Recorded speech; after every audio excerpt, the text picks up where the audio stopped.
Whether you're a Halo fan or not, this is a very, very big topic. This franchise has had a really rocky road in the recent years, and because of that, Halo Infinite is more than just an important release in terms of Halo as a franchise. It is also potentially the most important release in this generation of gaming. It's so important that Xbox might have put the biggest budget of any gaming development they have ever done for a project into this game. There's reasons they do that. Let's set the stage though. Why do I say that?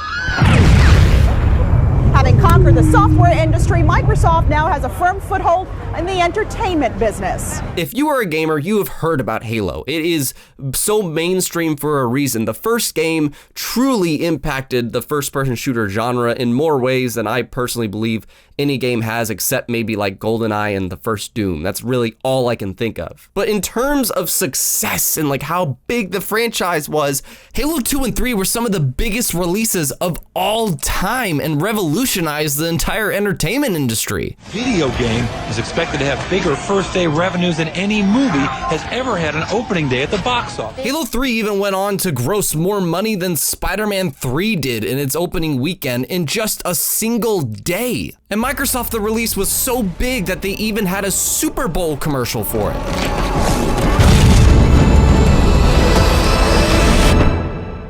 And it definitely helped sell the 360, which is another neat statement saying that, yes, the Xbox definitely lost to the PS2, but the 360 managed to trump the PS3. Everybody had a 360. It was the peak of the Xbox platform's, just timeline. But then the Xbox One happened.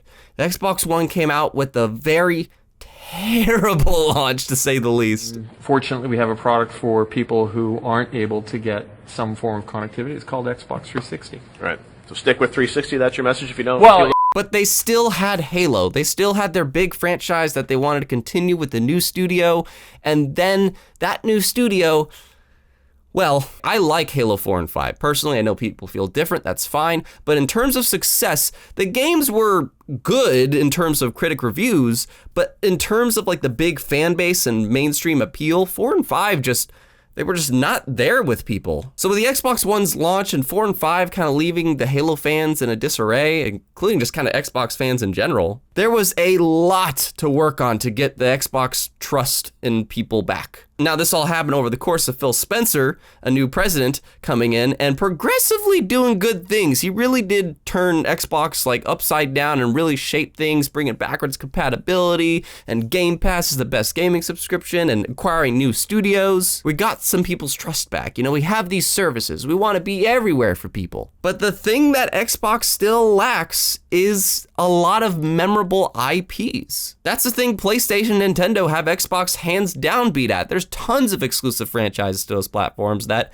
their fans are really in love with. But for Xbox, it's mostly just Gears and Halo. They have other things, but just Gears and Halo is definitely those two things we think of.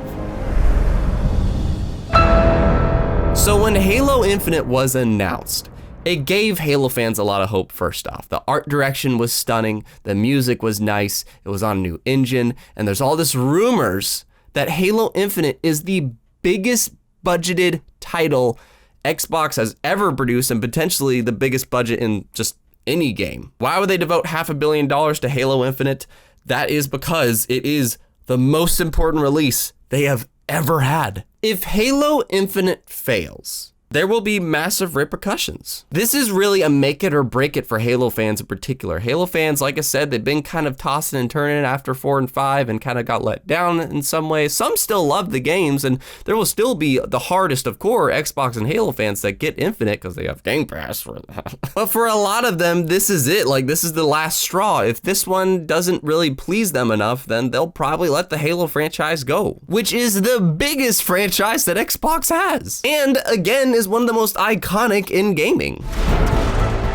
Halo Infinite also got confirmed as a launch title for the next generation of gaming from Xbox, and because of that, if it doesn't succeed, if that platform doesn't have this huge franchise that is really the face of Xbox, if the face of Xbox fails to really successfully launch this next era, then it's going to make people feel they don't have enough trust in this platform for the primary reason they go there, which is the games. Can you imagine if Nintendo was launching their next console and the Mario game was supposed to come with it, and then the Mario game was just complete garbage? Or PlayStation launched with the next God of War, but they play the God of War game and it is a terrible start to that system? Those platforms can afford the loss because they've already earned people's trust, but Xbox is to the point where people already kind of make fun of them for not having enough exclusively great games, and if their flagship does that after that tossing and turning point, it will be the last straw for a lot of people. So Halo Infinite, with $500 million potentially put into it, being the launch of the next generation in gaming for Xbox,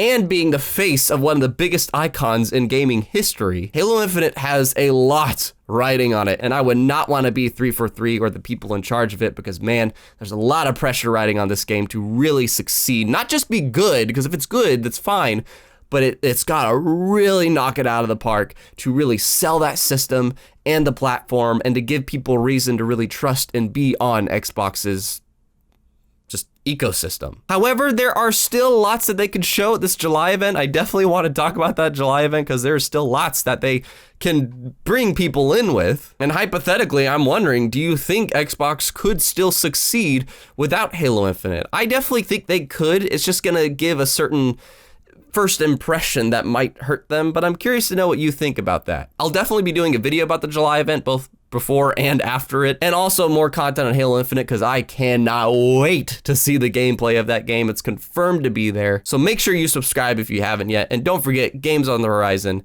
Be geek, be proud, be awesome.